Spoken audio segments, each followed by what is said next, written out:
Welcome to Washington Talk. I'm Young-Gyo Kim. Amid speculation, North Korea now may be preparing to test a new submarine-launched ballistic missile. The chief of the U.S. Strategic Command said the United States is ready and able to deter any aggression from North Korea.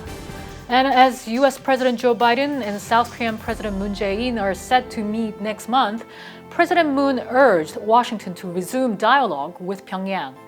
Today we'll discuss these and more.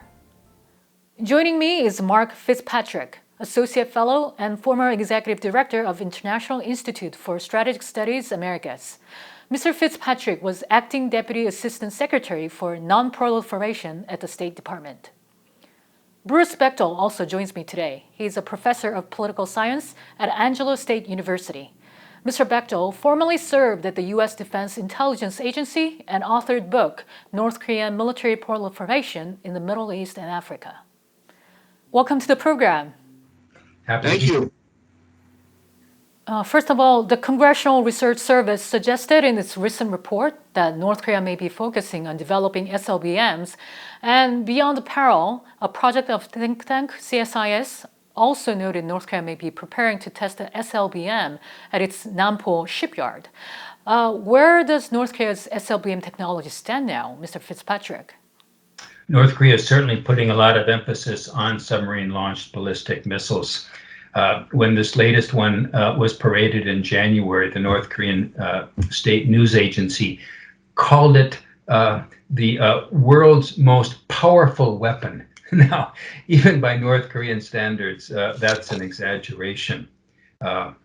You might call it the world's most expensive mobile missile launcher. But we can't dismiss their advances in missile technology, especially because these new systems are solid fuel, which are much more useful as military weapons. If this latest system is launched from the Nampo shipyard, or maybe from the Shimpo, they've been doing some work there as well, we'll learn more about these systems. But another factor to consider is the state of North Korea's submarine technology. North Korea's submarines are noisy and they can't really venture so far away from home.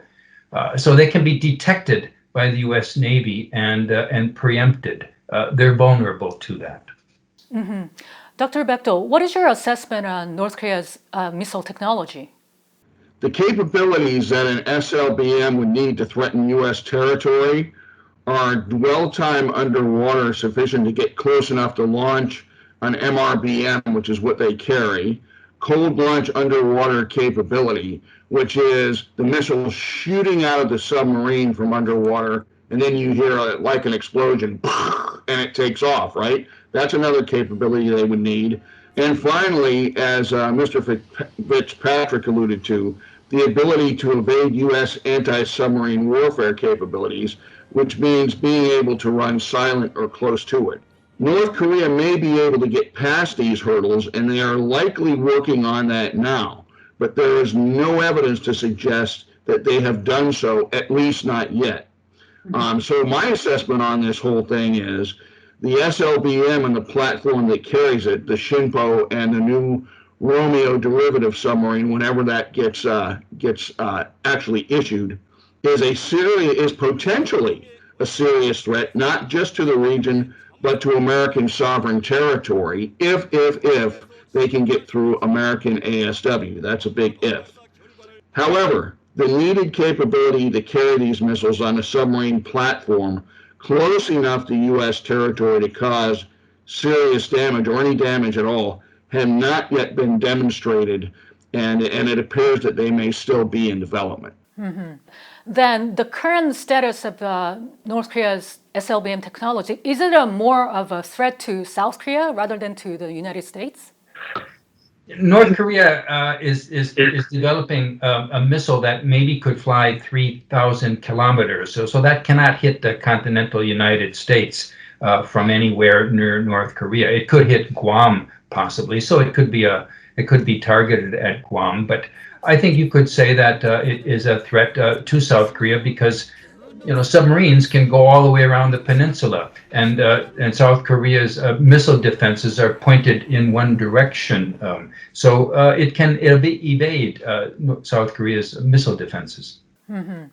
And Dr. Bechtol, amid these reports about North Korea's missile capabilities, the chief of the U.S. Strategic Command, Admiral Charles Richards, said he's fully confident that the U.S. is prepared for whatever North Korea might decide to do. What do you make of his statement? Well, I read that statement, and it was quite interesting. I would tend to agree with that. I think our ballistic missile defense, at least for what we're facing now, is fully capable of knocking those things out of the sky, because they would generally just send one at a time over. If the North Koreans ever came up with MIRV technology, that would be more of a challenge. There's no evidence to indicate that they've done so yet, so I would agree with him as of now.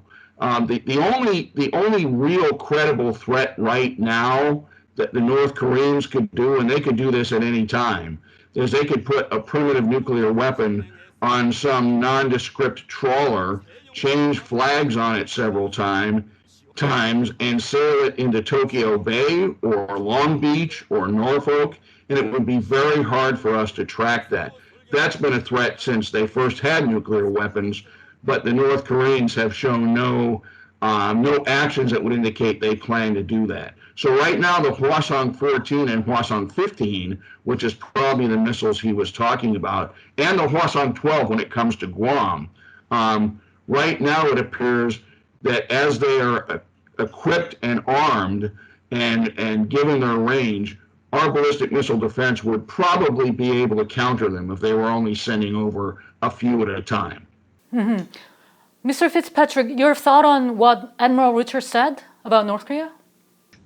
North Korea certainly has demonstrated some formidable capabilities. It surprised me. I think it surprised the world back in November 2017, when on its first try it successfully test launched the Hwasong 15, which on a lofted trajectory flew 4,500 kilometers altitude, which on a standard trajectory would be 12,000 kilometers. I believe North Korea's statement that it could have hit anywhere in the continental United States carrying a nuclear weapon-sized warhead. Now, one successful test launch does not create a reliable system. North Korea would have to test the Hwasong 15 several more times and under different conditions to make sure it was reliable. They'd also have to test the warhead re-entry, which they haven't done to date. So I think it's actually would be very important for North Korea to continue its moratoria on long-range missile testing. That should be a priority for the United States and its partners. And if I may, I'd just like to comment on something that Mr. Fitzpatrick said about the Hwasong 15.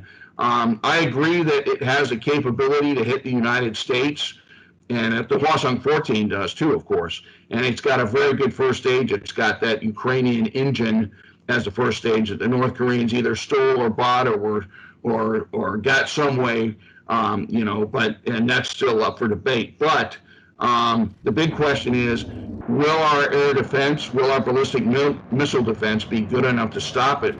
And it looks like he assesses, at least, that for now it can be stopped. I would only add, because I don't disagree with what Mr. Fitzpatrick said, I would only add a lot of that depends on how many missiles they're able to launch at us. The more they launch, the more one is likely to get through, which I think is rather frightening. All right. Meanwhile, the State Department released its latest report on compliance with arms control and non-proliferation. The report said during the Hanoi summit in February 2019, although no deal was reached, the U.S. communicated to North Korea that the United States was prepared to pursue simultaneously and in parallel all of the commitments made in the Singapore joint statement. Mr. Fitzpatrick, why didn't North Korea accept this? This phrase, simultaneous and in parallel, is my reading of the Singapore statement as well. But the North Koreans saw it differently. When there were four principles enunciated in this statement, they saw these as sequential. First, establishing new relations based on peace and prosperity. Second, bringing in an end to the Korean War, a peace regime. And only after that would denuclearization be up in the North Korean reading of these objectives. And by the way, but that's, I mean, I think they're just playing semantics here, because the fourth one, returning Korean War MIAs, that's the only one that they've actually done. So it came out of sequence. Right. Mr. Fitzpatrick, President Joe Biden said he's open to diplomacy with North Korea, and the Biden team is still reviewing the North Korean policy. Have you seen any indication how the Biden team's North Korea policy will look like so far? There's been nothing in the public realm about what the policy will look like. And some of the key players are only now coming on board the Biden administration. Only recently, for example, did they announce an assistant secretary for East Asia and the Pacific. So I think it'll still take some weeks. But if you look at what some of the new team have said when they were in the private sector, you can make some guesses. And I think there are two big issues that the Biden team will have to decide on. Of course, they will continue the principles of the Singapore statement. That's a given. Those are important to build upon. But one question is whether to go for all or nothing, or whether to seek some shorter, maybe more achievable steps while keeping the goal of denuclearization. And I suspect that Dr. Bechtol might disagree with me on this, but I think that there are some achievable goals that would be in the U.S. interest, such as continuing the moratorium on long-range missile testing. Decommissioning Yongbyon would be good. Wouldn't end the North Korean nuclear program, but that's been a significant part of the program. And it would take away North Korea's ability to produce more thermonuclear weapons. So I think there are some. So this is the big question: do you try to get some shorter steps short of denuclearization? And the second one is, how much do you give for it? There are many sanctions that can be lifted. There's a whole range of them, and I think the Biden team will probably look for some degree of exchange. In exchange for Yongbyon decommissioning, some UN sanctions that allow for South North Korea economic cooperation might be possible. If North Korea were to also shut down the other uranium enrichment facilities, then more sanctions could be offered. There's more sanctions lifted. All right. Dr. Bechtol, what's your thought on what Mr. Fitzpatrick said? Well, I agree with a lot of what he said. I do think that it's important to keep the sanctions on as much as possible. I also think there's been a lot of pundits at think tanks and other places, although, as he said, we haven't heard anything officially from the Biden folks. But there have been a lot of folks who have been saying we should ease sanctions on the North Koreans. I do think we should abide by the principles of the 2018 agreement. I don't think we should ease sanctions until the North Koreans have shown a real fair move that's transparent. In other words, for example, if they're going to dismantle Yongbyon, that should be under United States and or ROC inspectors, probably both, perhaps UN inspectors when they dismantle it, not just telling us they're going to do it. As you may recall, during the Bush administration, they were supposedly dismantling Yongbyon, and it wasn't even close to being dismantled. So I think that transparency is going to be very important. I think we need to look at their HEU program as well. But I think that if we are going to go the incremental route, which I think is a less optimum route, that most definitely the first step should be taken by North Korea. The United States is not operating an illicit plutonium reactor. North Korea is. They need to dismantle their nuclear facilities. They need to take other steps as well, such as stopping their proliferation to other rogue states such as Iran and Syria. There's a lot of steps they can take, but I would be very careful if I was the Biden administration in easing sanctions, because that's something that has kept the North Koreans at bay, at least for now. South Korean President Moon Jae-in, who is expected to visit Washington, D.C. next month, recently, in an interview with the New York Times, he urged Washington to resume dialogue with Pyongyang and said it is important for Washington and Pyongyang to work out a mutually trusted roadmap. What kind of roadmap can the Biden team pursue? I think that the big issue between us and our loyal allies, the South Koreans, is going to be how that roadmap deals with sanctions. Because the South Koreans right now are pressuring us, the U.S., to ease sanctions on such things as the Kaesong Industrial Complex and Kumgangsan. The United States has been, at least so far, very firm about saying their recommendation to the UN will be no. They don't believe that should be part of what sanctions get eased. And to be frank, just talking about those two facilities, but many other things as well. Kaesong Industrial Complex, for example, is nothing more than a cash cow for Kim Jong-un's slush fund. Most of that money does not go to the workers. It does not help North Koreans. It goes for the elite and for the military. So one would hope that we can reach a consensus with the South on that. But for the past 4 years, certainly, Moon Jae-in's administration has been urging us to ease sanctions, which of course we have not done. Mr. Fitzpatrick, what was your major takeaway from what President Moon Jae-in said in the interview? Well, obviously, the United States needs to engage in dialogue with North Korea, so there's no dispute about that. But it takes two to tango, and North Korea has not shown any interest in dialogue with the United States and either administration for the last couple of years. After the failed Hanoi summit, they just wouldn't talk to the United States. There was one working group meeting in Stockholm. The North Koreans came prepared to blow it up, and they did. They wouldn't respond to all the many times that the capable U.S. negotiator, Steve Biegun, tried to engage with them. So I wish that South Korea would be able to persuade the North.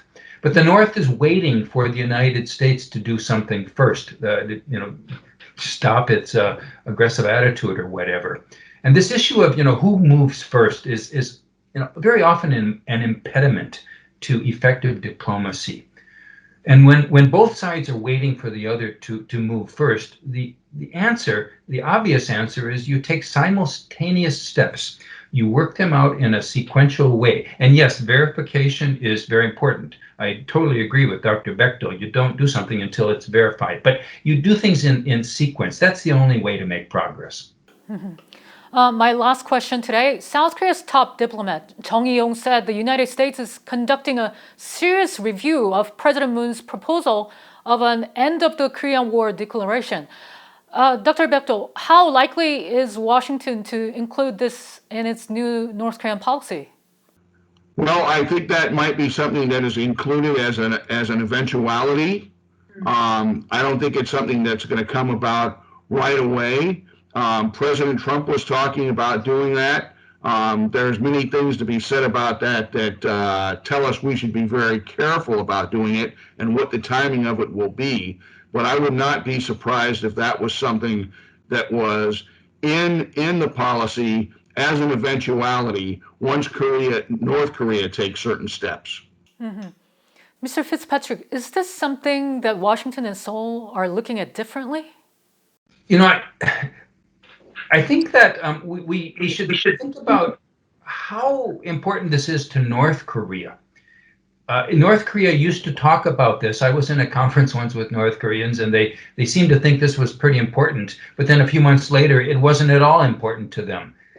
So I don't think we should play cards that don't gain us anything.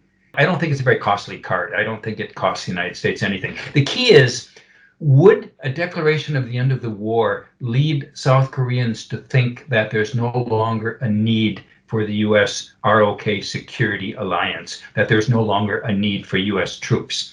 So, and to me, there's no relationship there, but it would be important for the South Korean government to say that an end of war declaration does not undermine the importance of the security relationship or the importance of US troops in South Korea.